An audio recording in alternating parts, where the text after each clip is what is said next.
É um prazer, irmãos, é um privilégio mais uma vez estar aqui junto com vocês, né? No meia antepenúltima mensagem do ano de 2023, né? Agora eu estou escalado depois de hoje, só dia 31, né? Que é a última deste ano.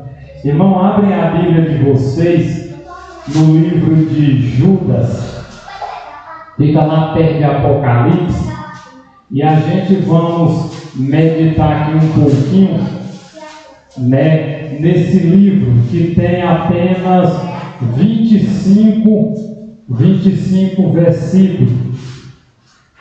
É um livro pouco estudado, um livro onde nós deveríamos mais meditarmos, né? É o antepenúltimo livro, que é antes da Apocalipse. Só encontrar, feche seus olhos, oremos. Bom e eterno Deus, amado Pai, nós estamos aqui, ó Deus, nesta manhã do teu santo dia, alegres, contentes, porque a Bíblia nos diz, nos relata, que onde estiver 2 ou 3 no meu nome, ali eu estarei.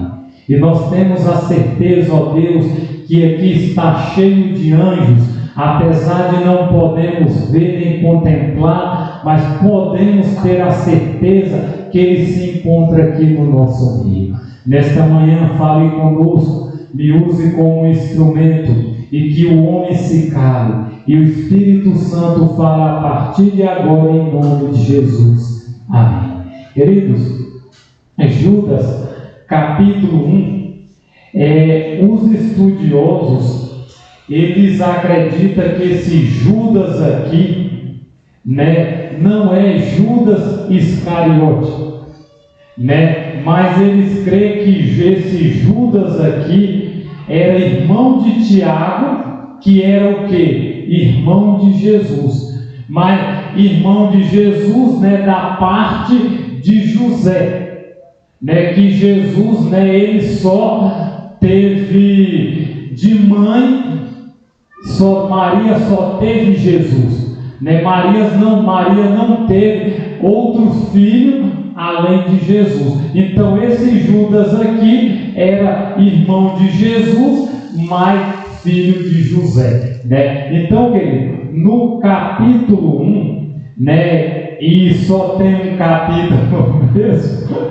né? Só tem esse capítulo, e ele começa, o profeta Judas, ele começa com essa saudação: Judas, o servo de Jesus Cristo, irmão de Tiago, aquele que são santificados por Deus o Pai, ao chamado, a preservado em Jesus Cristo, seja vós multiplicado a misericórdia e a paz e o amor. Queridos, que alegria saber que Deus, né, Ele usou os teus servos, Deus usou os teus filhos, e nós temos um privilégio. Aqui esse autor da Bíblia, ele era irmão de Jesus e teve o privilégio de se tornar o quê? Um profeta de Deus, não é assim?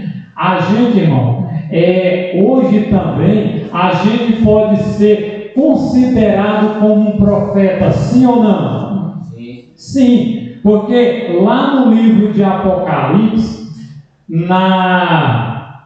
no capítulo 10, ali teve contado o relato da decepção que houve, né, dos Mirelitas, quando ele esperava Jesus, e Jesus não veio em 1844. E a Bíblia diz que ali ainda deveria ser profetizado a muitas nações, língua, tribos e povos.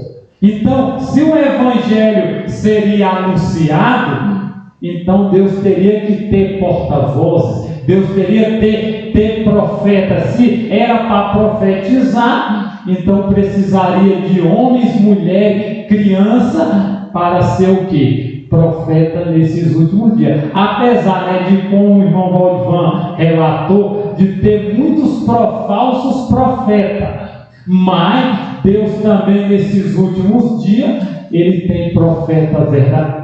Então, no versículo 3, irmão, continua dizendo assim: amados, quando dediquei toda a diligência a escrever-vos acerca da salvação comum, tive a necessidade de escrever-vos e exortar-vos, porquanto deveis seriamente batalhar pela fé que uma vez foi entregue aos santos. Irmão, qual a fé que foi entregue aos santos?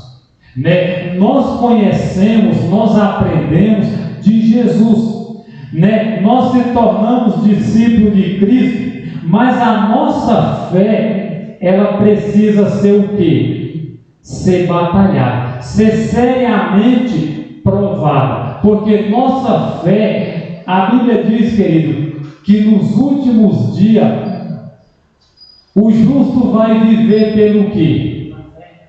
Pela fé. Por isso que o profeta Judas, ele diz que porquanto deveis seriamente batalhar pela fé que uma vez foi entregue ao santo. Porque a nossa fé, irmão, ela pode esfriar no decorrer da nossa caminhada. E nós precisamos de uma fé. O Espírito de Profecia diz que nós vamos precisar de uma fé nesses últimos dias que suporta a dor, a fome e o cansaço, mesmo que ela seja severamente provada, a gente precisa ser fiel. O Espírito de Profecia diz que Deus precisa de homens hoje que seja fiel como a bússola é fiel ao pó. Como a bússola, ela não desprende, ela não se volta, mas ela permanece firme no que ela foi colocada.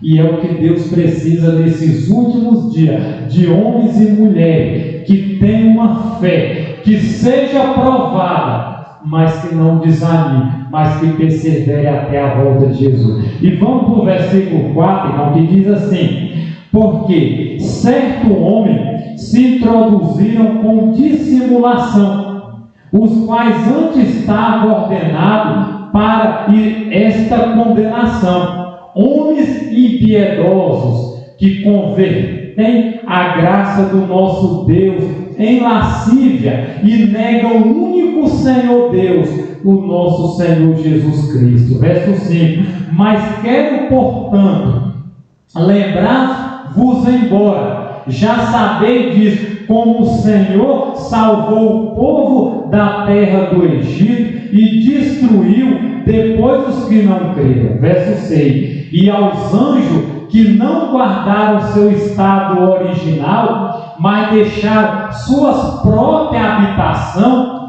ele reservou cadeias eternas sobre treva até o julgamento do grande dia. Verso 7: assim como Sodoma e Gomorra e a cidade circunvizinha, que da mesma maneira deram-se à fornicação e seguiram após a carne estranha, foram postos como exemplo, sofrendo a vingança do fogo eterno. Também, do mesmo modo, estes sonhadores imundos contaminaram a carne, desprezaram as autoridades e falam mal da potestade. Queridos, Deus, Ele está aguardando todos os anjos que não guardaram seu estado original e já estão selados para o quê? Para a destruição.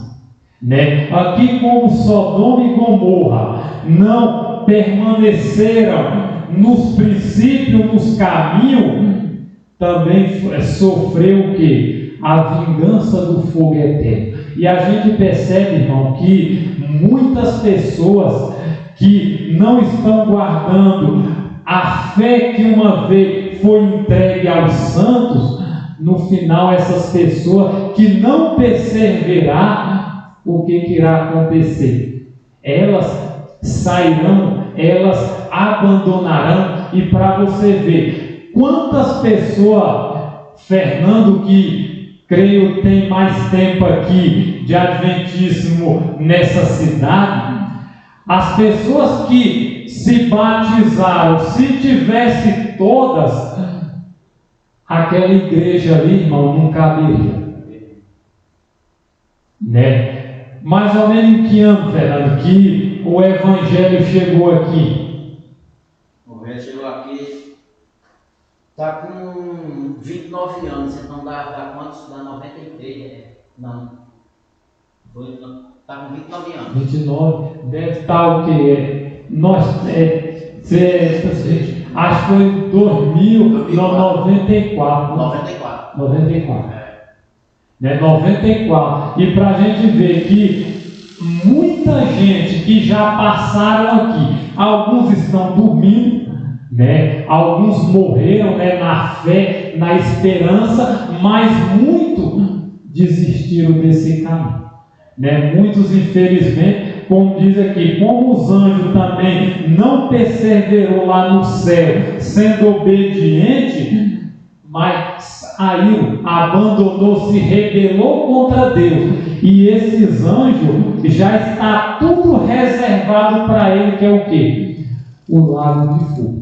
Queridos, a Bíblia diz, né, que essa terra, ela vai, infelizmente, ser destruída com fogo, né? Os antediluvianos, eles morreram como? Afogados. Claro, irmão, morrer afogado, eu creio que não é muito bom, né? Você ali se batendo, debatendo, para tentar se salvar, engolindo água, né, tal, até não poder mais.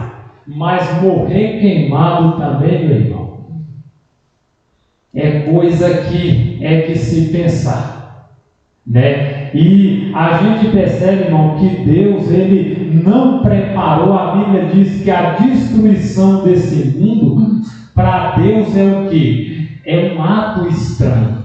Por que um ato estranho? Porque Deus é amor, né? Mas Deus não vai poder permitir que o mal, como é que se diz, e o bem permaneça junto.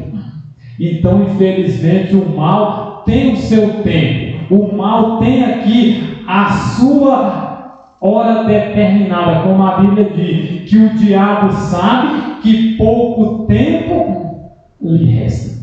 E ele tem trabalhado. Então, querido, no versículo 9, nos diz assim, ó: no entanto, né, Miguel, o arcanjo, quando contendia com o diabo, disputando pelo corpo de Moisés, não ousou fazer contra ele um juízo de acusação, mas diz: o Senhor te repreenda, né? Então a gente percebe que o arcanjo Miguel aqui está representando quem? Jesus Cristo, né? E eu quero ler aqui para vocês, irmão, no livro de profecia, que nos diz assim: existe mais de um arcanjo. Anjos e arcanjos estão olhando para os escolhidos de Deus com mais sérios interesses. Querido, se nossos olhos fossem abertos, nós veríamos aqui a luta entre os anjos de Deus com os anjos do diabo, numa luta mais séria pelo interesse de quem? Dos seres humanos. Né? E aqui diz, ó: anjos e arcanjos se maravilha em face de grande plano da redenção, em face desses grandes planos da redenção. Eles admiram e amam o Pai e o Filho e contemplam a misericórdia e o amor de Deus. Não há sentimento de ciúme ao ser esse novo tempo, renovado à imagem de Cristo, apresentado em sua beleza, para ficar junto ao trono de Deus. E o exército angelical, anjos e arcanjos, querubim cobridor, serafim glorioso, recoa ao coro daquele cântico de alegria e triunfo. Então, a gente vê que Jesus, ele é um arcanjo, mas Jesus, sobre o seu comando, tem vários tipos de quê? De anjo ao seu comando, né? Tem Deus Pai, Jesus Filho, o Espírito Santo, e tem aqui várias classes de anjos, que é o que? Os anjos, arcanjos, que é Jesus, tem os serafim, e tem os querubins, e também tem os anjos da guarda, né? Anjos de 6 asas, anjos de quê? De 4 asas, e anjos de 2 asas. Só, irmão, que esses anjos, eles viajam na velocidade da luz, mais rápido. Vamos supor, ele está no céu. A Bíblia diz que Deus mora onde? No terceiro céu. Imagine se os anjos não tivessem a rapidez, tipo do pensamento. Como essas asas teria que bater para eles virem de lá para cá. Mas só que as asas é tipo um símbolo do que eles fazem, né? Das pessoas que eles são. Mas eles andam assim. Vamos supor, ele está no céu. Pensou na terra, já está aqui. Pensou, vamos botar aqui, quer ir para os Estados Unidos. Pensou lá, já está lá. É questão de segundo, né? Então a gente vê aqui que quando Moisés morreu, o que aconteceu? Moisés foi sepultado assim. Mas a gente vê que quem foi que sepultou Moisés? O próprio Cristo. Olha o que diz aqui, irmão, no livro também Patriarca e Profeta. Ó. Que direito tinha Cristo de tirar os cativos da mão dos inimigos? O direito de ter feito um sacrifício que satisfez os princípios da justiça pelos quais o reino do céu é governado. Veio a esta terra como redentor da raça perdida, para vencer o astuto inimigo e, por sua firme lealdade ao que é reto, salvar a todos os que o aceitam como seu Salvador. Na cruz do Calvário, ele pagou o preço da redenção da raça humana e assim conquistou o direito de libertar os cativos da garra do grande enganador, que por uma mentira forjada contra o governo de Deus causou a queda do homem, perdendo assim todo o direito de ser chamado súdito leal do glorioso e reino eterno de Deus. Olha, irmão, quando Cristo e os anjos se aproximaram da sepultura de Moisés, Satanás e seus anjos surgiram junto dela e ficaram à guarda do corpo de Moisés, né? Para que não fosse removido. Quando Cristo e seus anjos chegaram perto, Satanás resistiu à aproximação, mas foi compelido pela glória e o poder de Cristo aos seus anjos a recuar, né? Quando Moisés morreu, então os anjos do inimigo junto com ele estavam ali na sepultura de Moisés. Mas quando Jesus chegou com os anjos, Satanás ele resistiu. Satanás não queria sair, mas a glória de Deus fez com que ele fizesse o quê? Se afastasse da presença de Deus. Ele aqui diz, reclamou o corpo de Moisés por causa da sua única transgressão. Então Satanás diz, ele não pode ser salvo, porque ele pecou. E olha o que Cristo disse, irmão. Aí diz: reclamou o corpo de Moisés por causa de sua única transgressão. Cristo, porém, mansamente o remeteu ao Pai, dizendo: o Senhor te repreenda. Está em Judas, versículo 9. Cristo disse a Satanás que sabia ter Moisés humildemente se arrependido do seu único erro, e que mancha nenhuma repousava sobre o seu caráter, e que seu nome permanecia no livro celestial, sem contaminação. Então Cristo ressuscitou o corpo de Moisés, amém? Querido, então a gente vê que Moisés, ele não teve nenhum traço de defeito. Moisés, toda mancha, todo erro, todo pecado, ele tinha confessado. E antes de Moisés morrer, o que aconteceu? Moisés, ele estava incontaminado, né? Qual foi o pecado que tirou Moisés de entrar com Elias para as mansões celestiais? Ele ter ferido a rocha. Porque se ele não tiver ferido, se ele tiver simplesmente dito para a rocha, para ela mandar água, Moisés também tinha ido para o céu como Elias foi, sem passar pela morte. Mas só, irmão, que Elias, o que acontece? Elias representa o salvo que vai para o céu sem passar pela morte.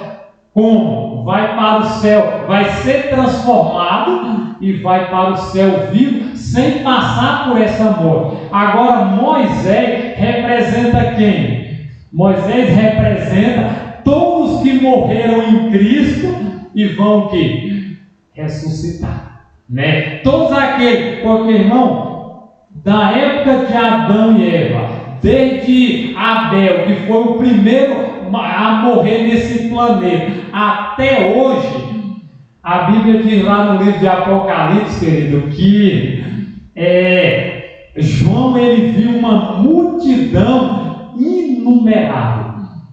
Inumerável quer dizer o quê? Que no céu vai ter muito salvo. Só que a Bíblia diz também, irmão, que os perdidos é como a areia do mar, né? Os perdidos vai ser quem conta a areia do mar, né? Os estudiosos chegam à conclusão que nesse planeta já passou aproximadamente entre 135 a 140 bilhões de pessoas já viveram aqui em cima dessa terra. E hoje nós temos quantos bilhões? 8 bilhões. Né? Um pouquinho a mais, né? Que já tem um pouquinho a mais de 8 bilhões. Então, irmão, para a gente concluirmos aqui, olha o que é o inimigo: falsas e reivindicação de Satanás. Satanás, o rebelde, apóstata, usa toda a artimanha possível para derrotar os propósitos de Deus. Pelo fato de os homens terem pecado, ele afirma que eles estão sob o seu domínio e que os seres celestiais, anjos poderosos em fortaleza, não deveriam arrebatar seu súdito do domínio de sua autoridade. Ele sabe que não podemos vencer os homens, que não poderia realizar sua vontade de maneira cruel em seu corpo e em sua mente. E eles receberam o poder divino. Portanto, os acusa diante de Deus e afirma que o poder de Deus não lhe será o quê? Comunicado. Satanás, ele é o quê? O nosso acusador. É Satanás que diz o quê? Que as pessoas não têm privilégio de salvação. Mas vocês sabiam, irmão, que quando nós oramos por alguém, Deus então envia anjo para que aquelas pessoas sejam protegidas. Da mesma forma, Satanás, quando vê esses anjos celestiais tirando essas pessoas dos seus domínios, então ele fica muito furioso, né? Porque ele diz que aquelas pessoas não podem herdar a salvação, mas a salvação ela é dada a quem? A todos que crê e aceita Jesus como seu Salvador, amém? Querido, vamos ler agora o versículo 11 aí em diante, que diz assim: ai deles, porque entraram pelo caminho, não o 10, desculpa, este porém fala mal do que não sabe, mas aquilo que naturalmente conhece, como animais irracionais, nestas coisas se corrompem. Ai deles, porque entraram pelo caminho de Caim e correram gananciosamente em direção ao erro de Balaão por recompensa, e pereceram na rebelião de Coré. Estes são manchas em vossas festas de caridade, quando festeja convosco, alimentando-se em temor. Eles são nuvens sem água, levada pelo vento, árvore cujo fruto seca, infrutífera, 2 vezes morta e desraigada, ondas impetuosas do mar, que espuma a sua própria vergonha, estrelas errantes para os quais o negrume das trevas está reservado para sempre. Querida, quantas pessoas desviaram desse caminho, né? Quantas pessoas estão vivendo sabendo que tem suas últimas oportunidades, e a Bíblia diz, irmão, que essas pessoas elas seguiram o caminho de Caim.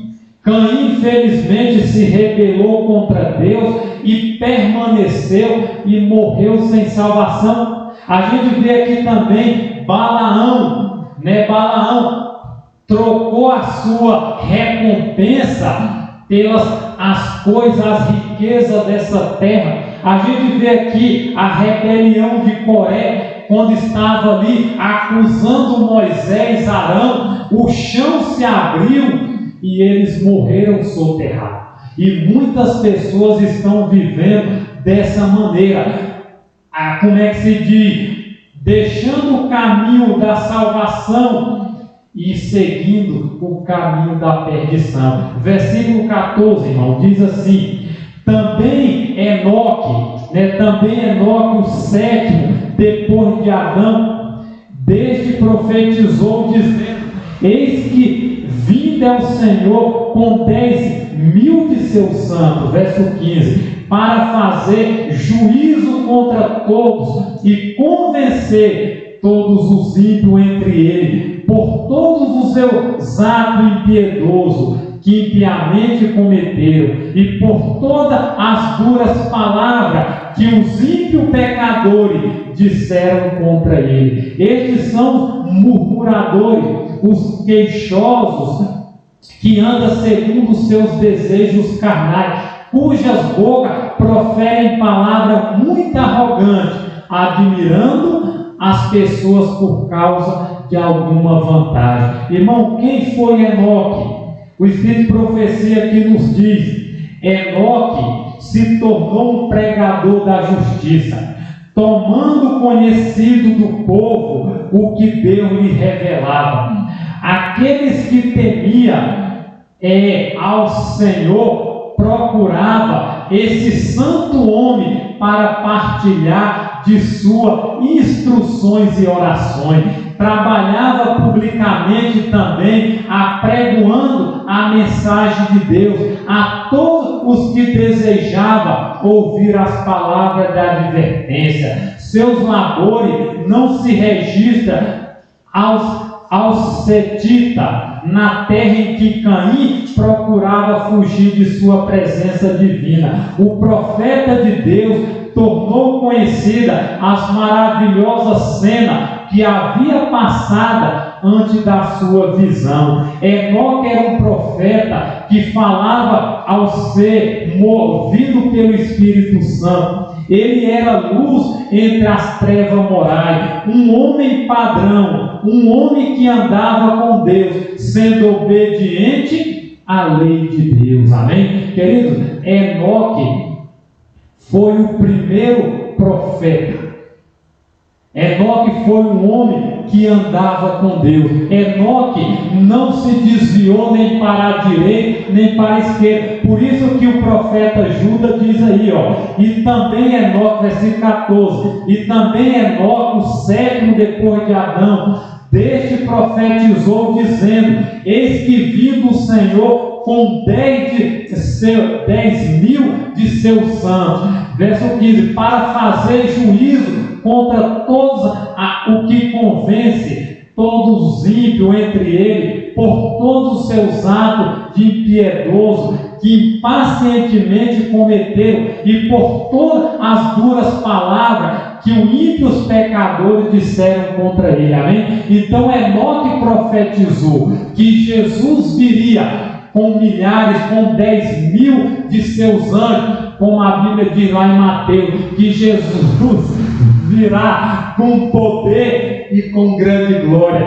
Então, irmão, nós compreendemos que Enoque viveu 365 anos nessa terra, e a Bíblia diz que não era mais, porque Deus o tomou para si. Enoque não foi o primeiro homem a entrar, a transpor os portais celestiais. Foi o primeiro ser a estar lá no céu, desfrutando do que Deus tem preparado. E para você ver, Ellen White, um dos seus livros, no livro Primeiros Escritos, ela diz que ela foi em visão em um mundo, e chegou lá nesse mundo, tinha 7 luas nesse mundo, e lá ela andando por ali, ela viu Enoque ali.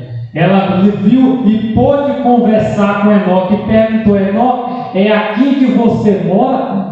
Ele disse: não, eu vim visitar essa cidade, mas minha morada é na cidade celestial. Amém? Então é para lá que Deus está o quê? Preparando o seu povo para nos levar para lá. Irmão, e para concluir, diz assim: Enoque foi o primeiro profeta. Enoque foi o primeiro profeta entre a humanidade. Ele predisse por profecia a segunda vinda de Cristo, como nós lemos aí, Judas 14:15, a vinda de Cristo ao nosso mundo, bem como sua obra naquela ocasião. Sua vida foi um exemplo de coerência cristã. Somente lábios santos deveria falar as palavras de Deus em denúncia e juízo. Sua profecia não é encontrada nos escritos do Antigo Testamento. Talvez nunca encontraremos um livro que relata as obras de Enoque, mas Judas, um profeta de Deus, menciona o trabalho de Enoque. O único profeta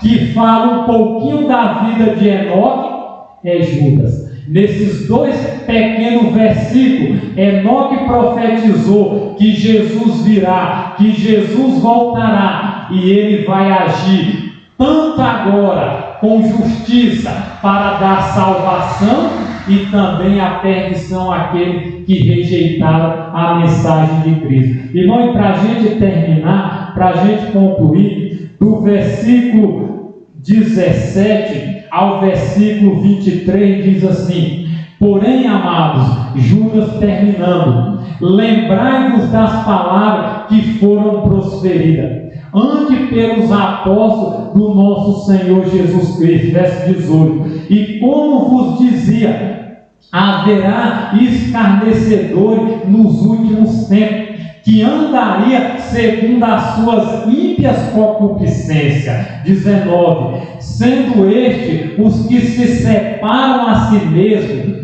os sensuais que não têm o Espírito. Mas vós, amados, edificando-vos a vós mesmos sobre a vossa santíssima fé, orando no Espírito Santo, conservai-vos no amor de Deus, esperando a misericórdia do nosso Senhor Jesus Cristo para a vida eterna. Verso 22: e de algum tende compaixão com discernimento, a salvar alguns com temor, arrebatando-os do fogo, odiando até a vestimenta manchada pela carne. Queridos, essa é uma obra que nós precisamos fazer. Olha o que diz aqui, irmão.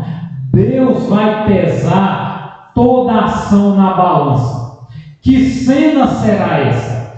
Que impressões serão causadas com respeito ao caráter santo de Deus e aos terríveis enormidade do pecado, quando o juízo baseado na lei for realizado na presença de todos os mundos. Então surgirão diante da mente do pecador não arrependido todos os pecados que cometeu, e verá e entenderá a totalidade dos pecados e suas próprias culpas. Deus quer que esteja presente todos aqueles que transgrediram sua lei e quebraram sua aliança, quando os vencedores leais foram coroados, e nenhum do justo faltará. Amém? Por isso, verão no juiz Cristo Jesus aquele que todo pecador crucificou. O Filho do Homem virá em sua glória, e diante dele todas as nações serão reunidas, porque há um Pai e a nenhum homem julga, mas confirmou ao seu Filho todo o julgamento. Querido, não haverá no céu nenhum perdido, mas no céu estarão todos os justos salvos, todo aquele que aceitaram, todo aquele que acreditaram e se tornaram o quê? Pessoas transformadas pelo poder de Deus. Amém? Querido, e aqui no finalzinho a gente vê o profeta Judas fazendo um aviso no versículo 17 que a gente leu até o versículo 23. E eu quero ler só aí, irmão, do versículo 22, 23. Olha o que o profeta Judas diz aí, ó. Versículo 22. E de algum tende compaixão, com discernimento, e salvai alguns com temor, arrebatando-os do fogo, adiando até a vestimenta manchada pela carne. Querido, o que o profeta Judas está nos querendo dizer? Que há uma missão, e essa missão ela precisa ser o quê? Pregar. E quem é que deve ir? Nós. Por isso que ele diz, irmão, salvai algum dos temores. Ainda existe gente, como nós comentamos aqui na escola sabatina, existem pessoas em outras igrejas, ou até no mundo, sincero.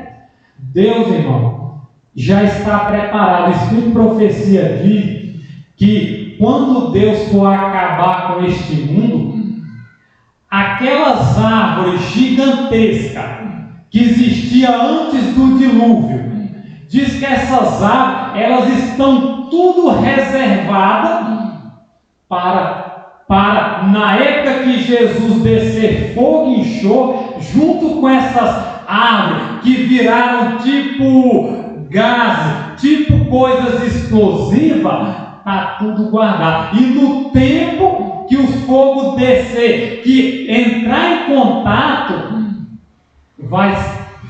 tudo vai se tornar o quê? Em chamas, em fogo. Querido, o Espírito de Profecia diz o seguinte, que multidões já estão sendo embaladas para serem queimados nos últimos dias. Querido, e o que o profeta nos diz? Que há uma missão. Nós ainda temos, enquanto Jesus não vem com poder e glória, nós devemos advertir e salvar alguns que talvez já não está tendo mais oportunidade de salvação. E eu quero terminar lendo aqui para vocês, irmão, numa carta que Ellen White escreveu no ano de 1895, ela diz assim: a instrução dada por Judas no versículo 20 até o final do capítulo tem um objetivo: tomar nossas obras completas, ensinando-nos como conduzir a trabalhar no serviço de Cristo. Nenhuma extravagância desequilibrada deve ser demonstrada. Não se deve condescender com nenhuma indolência ou preguiça. Não devemos ignorar a individualidade do homem, nem justificar de maneira alguma críticas cruéis ou prática egoísta. Essa passagem destaca o fato de que há uma obra fervorosa a ser realizada. Obrigado, irmão. Então, irmão, essa passagem destaca o fato de que há uma obra fervorosa a ser realizada. E precisamos de instrução divina para saber como trabalhar pelas almas que estão prestes a perecer. Há almas que devem ser arrebatadas do fogo, almas que devem ser tratadas com mais ternas compaixão.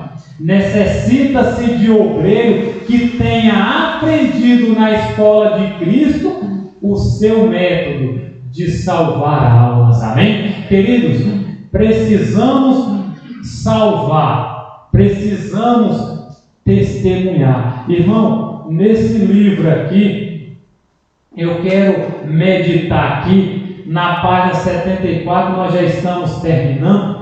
76, olha o que Ellen White diz aqui, ó. Conforme o tempo avança, cada vez mais nosso povo terá que sair da cidade. Durante anos temos recebido instruções de que nossos irmãos e irmãs, especialmente as famílias que têm filhos, devem fazer plano para abandonar a cidade, conforme se abre diante dele o caminho para fazer isso. Muitos terão que trabalhar com empenho para ajudar a abrir os caminhos, mas até que seja possível sair, durante todo o tempo que permanecer ali, deve ser muito ativo em fazer trabalhos missionários, por mais limitado que seja sua esfera de influência. Então ela está dizendo, nós temos que planejar sair, mas enquanto nós estiver aqui, nós temos que trabalhar incansável. Por quê? Porque tem muita gente que precisa se salvar. Muita gente, aqui como ela diz aqui, nós precisamos aprender na escola de Cristo o método para salvar a alma. E aqui, irmão, enquanto nós nós temos que, estudo bíblico, visitação, entrega de folheto, de livro, de revista. O Espírito de Profecia diz, essas literaturas têm que ser espalhadas como folha de outono, para que quando a chuva seródia cair, essa semente ela possa germinar. Por isso que ainda há tempo, como Judas terminou dizendo aqui, salvai algum dos temor, arrebatando-os do fogo, adiando até a vestimenta manchada pela carne. Gente, só para a gente terminar, o último versículo está lá em Provérbio 11, versículo 30. O sábio Salomão, inspirado pelo Espírito Santo, provérbio, depois de Salmo, capítulo 11, o versículo 30, e com esse aqui, eu termino, com este versículo aqui, eu termino a minha mensagem, a minha mensagem no final.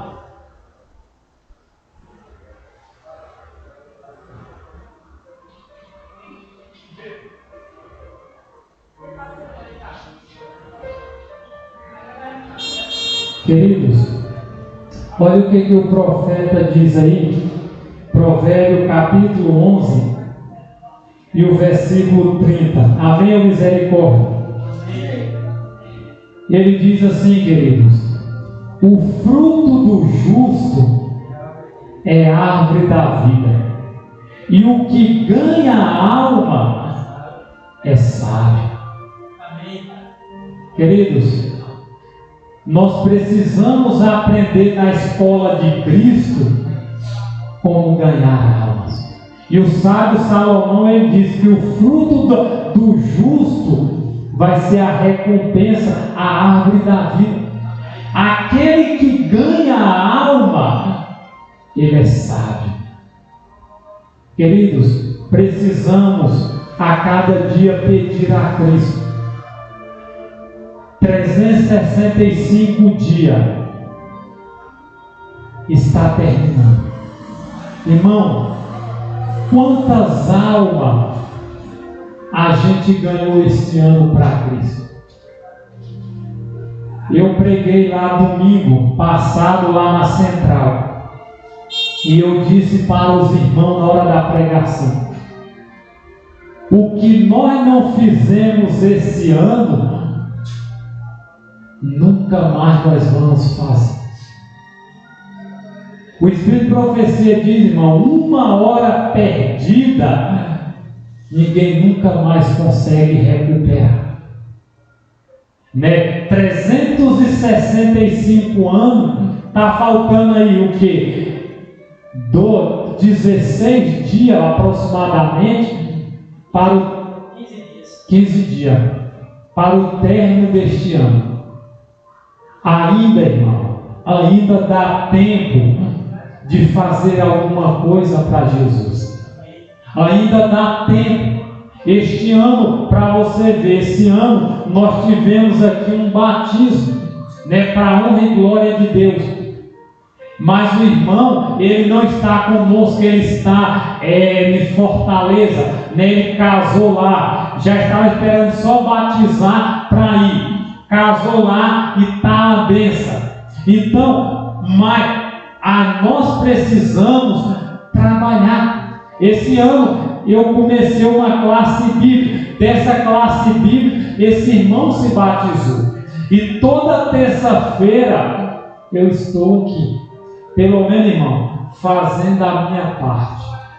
Não está vindo muita gente, mas toda semana vem 2, 3, 4 pessoas estudar a Bíblia. Então a Bíblia diz: o que ganha a alma é sábio.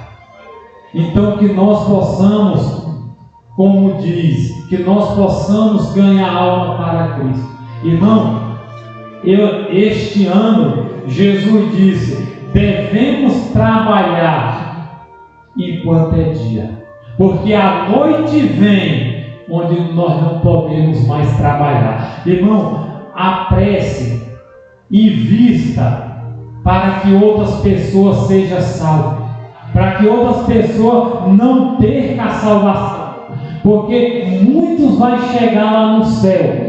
Muitos vão chegar no céu e vai dizer, primeiramente pela misericórdia de Deus e a sua insistência, hoje eu estou aqui na eternidade.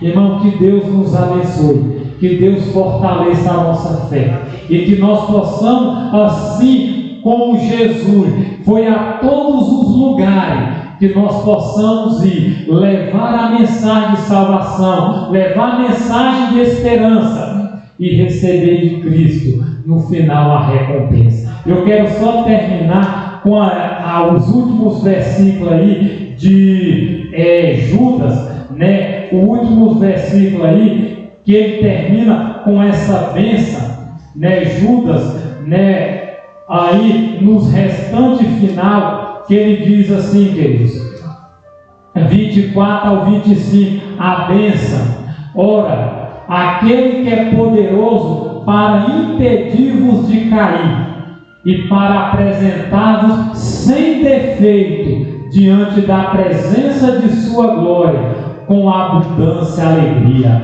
Ao único Deus sábio, nosso Salvador, seja a glória, majestade, domínio e poder, agora e para sempre. Amém. Que essa seja, irmão, a nossa maneira de viver nesse mundo, sendo incontaminado, né? Viver aqui sem defeito, para que naquele dia, assim como Jesus foi lá ressuscitar o corpo de Moisés, e ele não tinha nenhuma mancha, não tinha nenhum defeito no seu caráter, ele ressuscitou e entrou nas mansões celestiais. Que Deus nos abençoe, que Deus fortaleça a nossa fé e que possamos aguardar, não só aguardar, mas apressar a volta de Cristo. Amém. Que Deus nos abençoe. Vamos ficar em pé e vamos orar? Grande eterno Deus, eterno Pai, nós te agradecemos, Senhor Deus, pelo privilégio de estarmos aqui mais uma vez na Tua presença, reconhecendo, meu Deus, cada oportunidade que o Senhor nos concedeu neste ano de 2023. 365 dias quase, Senhor, já está terminando. E muito obrigado, Senhor, por tudo que o Senhor nos ajudou a realizar. E queremos, ó Deus, também te pedir perdão pelas oportunidades que tivemos e não fizemos. Que o Senhor, ó Deus, olhe para nós, olha para a tua igreja como a menina dos teus olhos, para que nós possamos, ó Deus, não ficar somente pensando nas coisas desta terra, mas que possamos, Senhor, esforçar para ganhar almas e ser pessoas sábias. Pai eterno, prepara o teu povo, prepara a tua igreja, para, ó Deus, para neste ano de 2024, nós começarmos, Senhor, com o pé direito. Para que esse ano, ó Deus, aqui nessa igreja, não só aqui, mas na central, nós possamos, ó Deus, ser cheios do Espírito Santo e apressar a volta de Cristo, para que esse ano seja o ano, Senhor, que milhares, multidões se convertam, Senhor, ao caminho da salvação.